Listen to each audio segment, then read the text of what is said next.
Only earthbound humans still cling to the dark and poisoning superstition that their world is bounded by the nearest hill.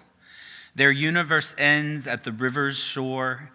Their common humanity is enclosed in the tight circle of those who share their town or their views and the color of their skin.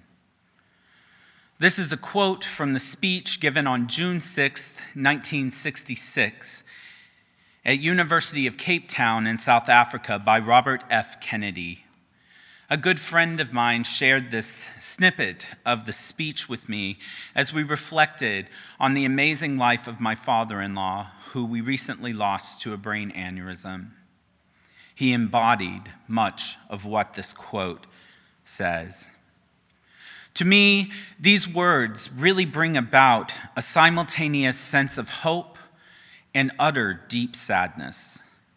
I am hope-filled that in it I hear him deliver a concept of our faith tradition, but I'm saddened by the fact of how little has changed since 1966. Our seventh principle in our faith calls us to recognize a deep interconnectedness that pervades our lives. I think it's interesting that his quote begins with the phrase, "only earthbound humans." This phrasing, in turn, reminded me of an article I recently read that explained why Star Trek actor William Shatner cried after his recent travel into space. You see, there's a phenomenon, apparently, called the overview effect, and it's experienced by many space travelers over the past many years of the various programs of space exploration around the world. This effect has often been described as the sense of compassion and fragility for all of humanity, and perhaps even all life on Earth. But here's the thing. I don't think we need to place ourselves in the upper atmosphere of this planet in order to experience this phenomenon. One of my teachers in seminary, the amazing historian and minister, Reverend Dr. Mark Morrison Reed, has said, "The central task of the religious community is to unveil the bonds that bind each to all. Once felt, it inspires us to act for justice." Now, I come from an evangelical Baptist faith where even at a young age, I was taught to proselytize and reach the hearts of others to convert them to that faith. This was done through the concept of the gospel, or good news. And while we as Unitarian Universalists do not really frame ourselves as a proselytizing faith movement, I believe that we do indeed have good news for this world, and I think it deserves to be heard.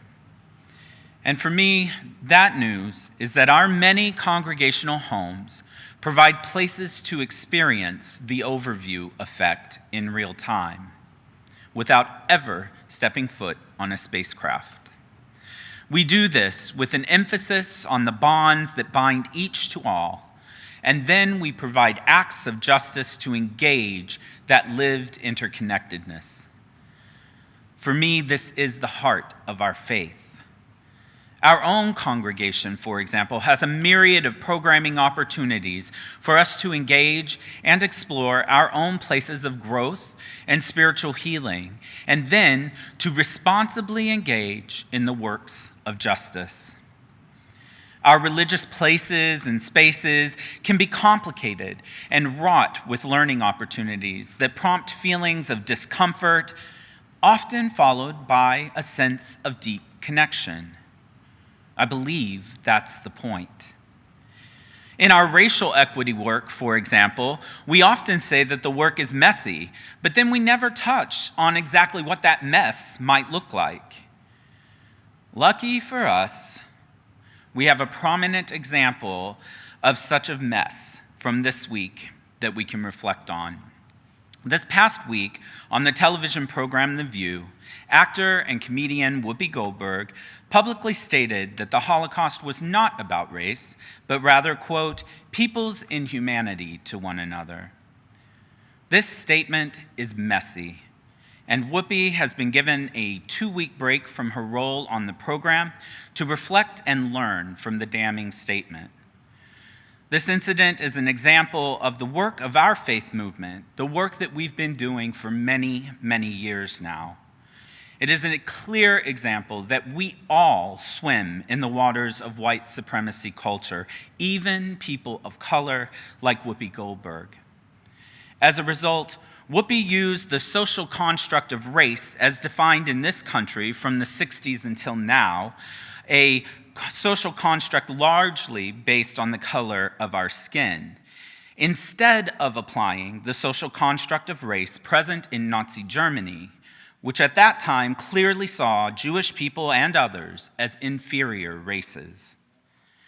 Few are questioning Whoopi's intent, but there is an increase in anti-Semitism in this very county that happened over the past 2 weeks to some of our synagogues in the neighborhood and our country. And words matter and have impacts on others. Our words can even place people's lives at risk. Modern science does not posit that biological race is real, but rather that it is a result of social constructs, often constructed by the ones holding the power and thus defining it. Our Universalist ancestors did not believe that anyone would end up in hell, and thus we have inherent worth and the spark of divinity. Explaining to people why their words or actions are damaging and providing the space and time for that person to learn and grow is what we call accountability. This is the kind of relationship building that I believe our faith movement should embrace. Whoopi's suspension is an opportunity for her to change her understanding and better her words and actions when interacting in spaces that touch on these subjects. Our faith doesn't provide us the ethical foundation to deny anyone's spark of divinity. And it also calls us to condemn words and behaviors that harm the greater community. Our Time for All Ages today dealt with the concept of consent. The framing of to hug or not hug is a very important one, especially as we imagine our reemergence from this recent Omicron COVID surge. But consent isn't only important in our actions, like hugging. Words matter too. Accountability is the way for us to ensure and explore the complexities of consenting to be with one another. I don't fear the concept of accountability. I fear its absence. In my observation, this is also a great moment for all of us to remember that when we engage in authentic relationships with one another, we have to remember the privileges in which we travel. Whoopi is not Jewish and doesn't have Jewish heritage. Double-checking our privileges and understandings before we engage is a good tip for all of us who want so much to deepen our bonds of interconnectedness and join justice causes that sometimes are not a part of our direct cultural competency. For example, I am often the white cisgendered male in the room. And my lived experience is not often relevant to the justice endeavors for which I'm a part. I, for one, personally use a technique called WAIT, or WAIT. It stands for, why am I talking? It is a gentle reminder for me to internally question my contribution to the room when I am not the direct participant or contributor.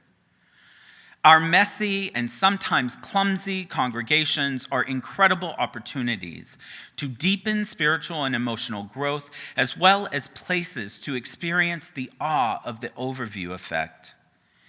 I know, for example, that I have had a profound transformation with my relationship with the terms home versus housed in working to serve our county's unhoused families through the Winter Nights program. We will be launching the Winter Nights program today and our intense volunteer recruitment opportunity. This year, winter nights will be April 11th through the 25th. A number of unhoused families will move into our Borton Hall and stay with us for 2 weeks. Unlike the past 2 years, where we simply provided perishable food and nightly dinners through local restaurant deliveries, this year we will actually be allowed to provide all prepared meals and nightly activities, as well as instrumental dinner music. Please check your email and the MDUUC website for more information on how to participate in this truly transformational opportunity.